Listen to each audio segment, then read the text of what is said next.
Kinger's hidden depths are finally revealed to us in episode 3 of the Amazing Digital Circus. And as we learn more about Kinger, he and Pomni face a particularly dark digital reality. And a danger greater than death.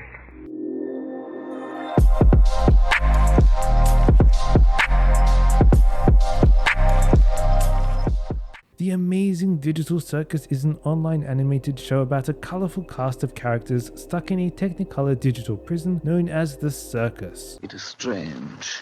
The basic premise of episode 3 is that Pomni is thrown with Kinger into a hellish adventure where Kinger's determination and flashes of sharp intellect take her by surprise. And it's interesting how Kinger has a moment of sadness that he uses to uplift Pomni, more on that later. Episode 3, The Mystery of Mildenhall Manor, opens with a demonstration to Pomni that she can stop breathing without dying, but it changes her face to blue, green and other entertaining colours, and she still feels the agony of asphyxiation. Next thing, Kane whisks the team off to their next adventure, a haunted manor. As usual, Zooble manages to get out of it. This time, Kane whisks Zooble into an ad hoc therapist's office to get answers on why she keeps skipping his adventures. Zooble reveals that she doesn't hate Kane's adventures, she hates the digital body she's in. Kane reveals he is horrified by the thought that he's bad at designing adventures. However, what I want to focus on in this video is Pomni and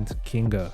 In the manor, a ghost appears so suddenly that the shock makes Pomni's eyes literally leap out of her head. All very cartoony, except they won't go back in. While Kinger tries to pop the eyes back in, Drax throws Gangle's comedy mask at a door and the mask gets swallowed because the door is some kind of cursed mouth thing. Kinger tries to grab the mask, but he gets swallowed up too and accidentally drags Pomni in with him. The pair fall into a basement and set off an ominous tape describing a terrifying monster. When the monster shows up, Pomni and Kinger escape down into a cellar with the corpse of the madman who made the tapes. Kinger shoots down 2 monsters, only to learn via one more creepy tape that he just killed off one of God's angels, and he and Pomni will now be sent straight to hell.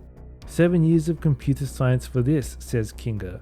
Is this a hint that he's one of the architects of the circus, or is it why he got sucked in? If you have a theory, let me know in the comments. Meanwhile, Ragatha and Gangle are having tea with a ghost.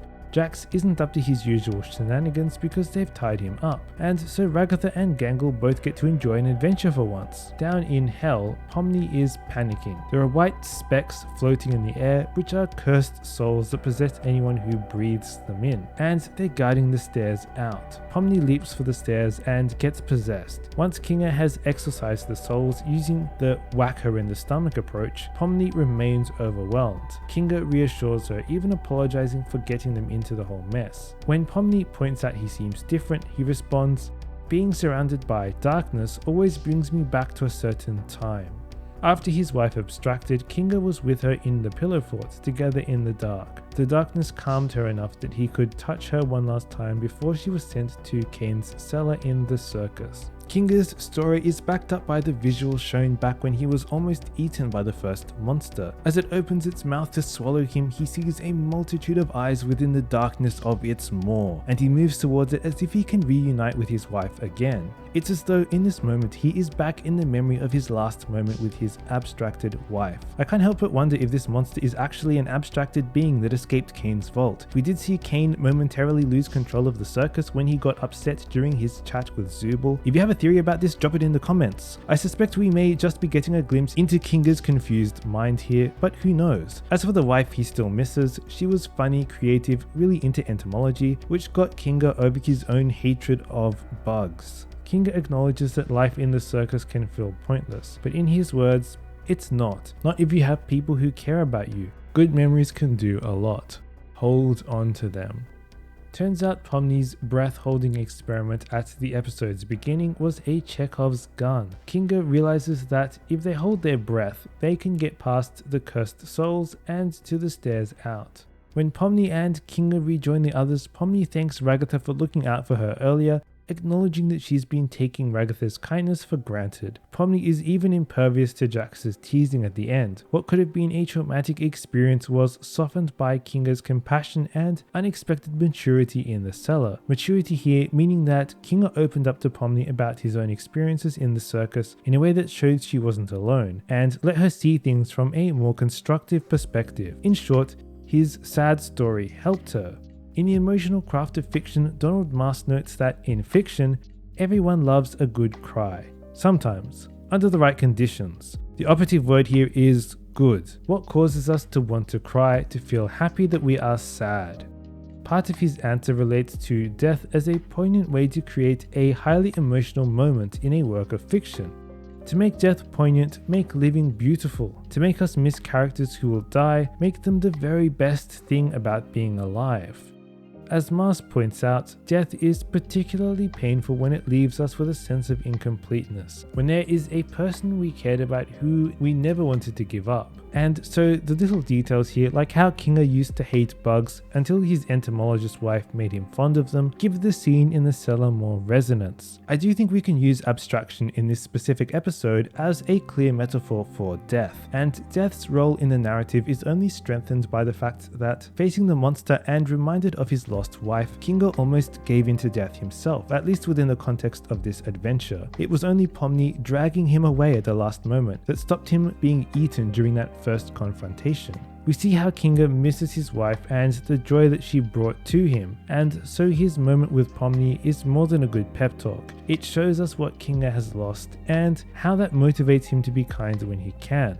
We're already up to episode 3, and so this last episode was structured to advance character development and plot. In the writer's journey, Christopher Vogler describes how a story's various early tests, trials, or adventures can lead to the formation of a team, and to characters taking on new and unexpected roles. In episode 3, we don't just learn about Kinger's past, we see him shifting into a more mature role where he can be a protector and mentor to Pomni. And Kinger's moment of wisdom is even a catalyst for Pomni to strengthen her friendship with Ragatha at the end of the episode. Speaking of Ragatha, she seems to have finally lost patience with Jax's bullying ways and teamed up with Gangle to stop his shenanigans, at least for the moment. As Vogler pithily puts it in The Writer's Journey, we've changed already and new qualities are emerging. Finally, Zooble's subplot gels with what Vogler calls getting into the skin of antagonists or opponents. Zooble was shocked when, during their therapy session, Kane's control over their reality slipped, once he considered the possibility that he was bad at designing adventures. As Vogler puts it, we must get in the minds of those who seem to stand in our way. Zooble learnt something new that may be important later if the characters choose to confront Kane. As Pomni forms a stronger bond with her team, chinks in Kane's armor are beginning to show. When comparing episode 3 with what came before, personally, episode 2 of the Amazing Digital Circus really exceeded my expectations. In episode 3, the character development is more blunt. Kinger states outright that you should hold on to good memories. Zooble states outright that she hates her body, and Pomni states outright that her adventure wasn't that bad. In episode 2, we saw Pomni reacting to Ragatha's friendly overtures, and we saw Jax still processing Kaufman's abstraction, but it wasn't spelled out exactly what they thought or how they felt. It was left up to audience interpretation. I appreciated that subtlety and would have liked to see more of that in episode 3. But that's just my thoughts. Feel free to leave your own interpretations in the comments. Anyway, I enjoyed episode 3. I like the variety we've got in the story so far. It was certainly interesting to see a more complex side to Kinger and how comforting that was for Pomni, and Pomni is building some promising friendships. If you enjoyed my take on Pomni and Kinger's confrontation with avenging digital angels, you can help the channel by liking and subscribing. As always, thank you to those of you who've subscribed already. Have a great week, embrace the weird, and thank you for watching.